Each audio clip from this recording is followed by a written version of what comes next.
పిల్లలు, ఈరోజు మీకోసం ఇంకో సరదా కథ. జిత్తుల మారి నక్క, అమాయకపు కొంగ.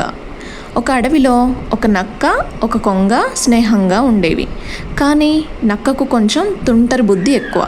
ఒకరోజు కొంగను ఆట పట్టించాలని నక్క తన ఇంటికి విందుకు పిలిచింది. కొంగ రాగానే నక్క ఒక వెడల్పాటి పళ్ళెంలో చిక్కటి పాయసం పోసి తెచ్చింది. మిత్రమా, తిను అని నక్క గబగబా తన నాలుకతో పాయసాన్ని నాకేసింది. కానీ పాపం కొంగ ముక్కు పొడవుగా ఉండడం వల్ల ఆ పళ్ళెంలోని పాయసాన్ని అసలు తాగలేకపోయింది. ఆకలితోనే ఇంటికి తిరిగి వెళ్ళిపోయింది.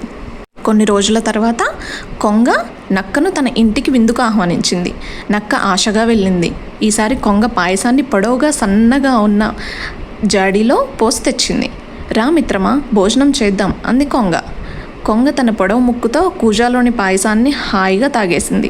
కానీ నక్క మూతి ఆ కూజా లోపలికి వెళ్ళలేదు. నక్క కేవలం ఆ కూజా బయట భాగాన్ని నాకుతూ ఆకలితో కొంగ వైపు చూడాల్సి వచ్చింది. తన తప్పు తెలుసుకున్న నక్క కొంగకు క్షమాపణ చెప్పింది. ఆ తర్వాత ఇద్దరు నిజమైన స్నేహితులుగా కలిసిమెలిసి ఉన్నారు.